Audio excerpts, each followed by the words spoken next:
What's going on, everyone? Welcome back to my channel.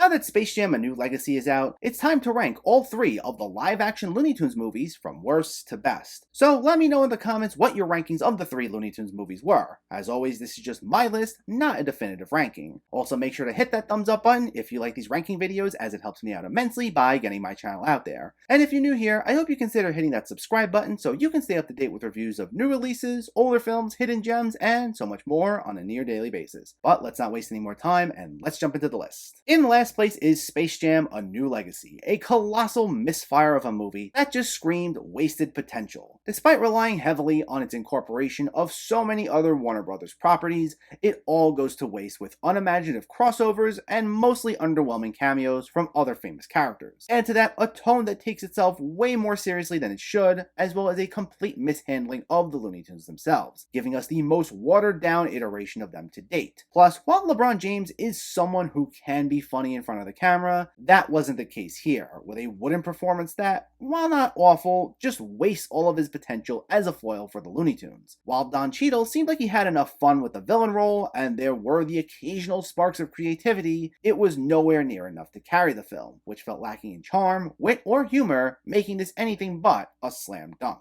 In second place is Looney Tunes Back in Action, a loving tribute to the golden era of Looney Tunes cartoons in a Who Framed Roger Rabbit-esque setup that includes plenty of fun tributes to classic films and classic film genres. This also has easily the most faithful iteration of the Looney Tunes of all three films, with the dynamic among all the characters being nailed to a T, as we go through a number of fun takes on the formula of Bugs and Daffy trying to outwit all their enemies. Now, the storyline revolving around the live-action characters does unfortunately leave a lot to be desired, with Steve Martin being the only one properly utilized. However, the Looney Tunes do pick up a lot of the slack in the sequences with Brendan Fraser and Jenna Elfman, who do honestly try here, and they give their segments a much needed boost with fun spins on classic routines and some solidly written banter, making up heavily for much of the film's faults and giving us a fun, if inconsistent, time. While this one's been forgotten over the years, I do think it deserved a lot more attention than it initially got.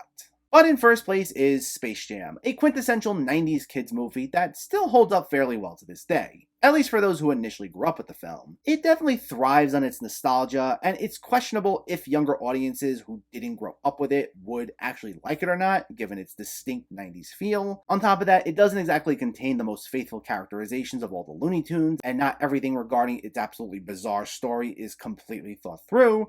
But this is also a film that doesn't want you to take it too seriously, and that's part of its charm. It's so out there that you kind of have to go with the flow. And if you do, you may find yourself rewarded, as it does have its share of quotable lines and visual gags. Plus, it has a memorable supporting turn from Wayne Knight, a hammy voiceover performance by Danny DeVito, and an unforgettable cameo by Bill Murray, who all add to the fun. On top of that, it has some really solid animation and a catchy soundtrack that give it a nice sense of style. It's certainly a product of its time, and it does feel like a time capsule, but despite its issues, there's still enough to appreciate, especially if you initially grew up with it like I did. I still have fond memories of it, I have fun with it each time I watch it, and it comes in as my number one Looney Tunes live-action movie.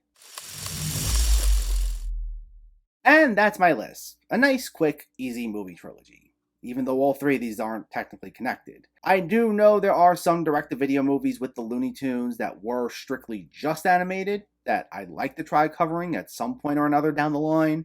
As a big Looney Tunes fan and having been watching them a lot more in the last year or so, it would be nice to do that. So at some point, I will get to them and I will do one big ranking with all these movies. So in the meantime, stay tuned for more reviews and lists coming soon. But in the meantime, let me know, what's your favorite of these Looney Tunes movies? Did you agree with this list at all? Did you disagree with it? Let me know in the comments below so we can discuss. Also, if you enjoyed this video, please like it and share it, and for more movie reviews and film discussion, please make sure to hit that subscribe button to stay updated. Thanks for watching, everyone, and keep having fun with film.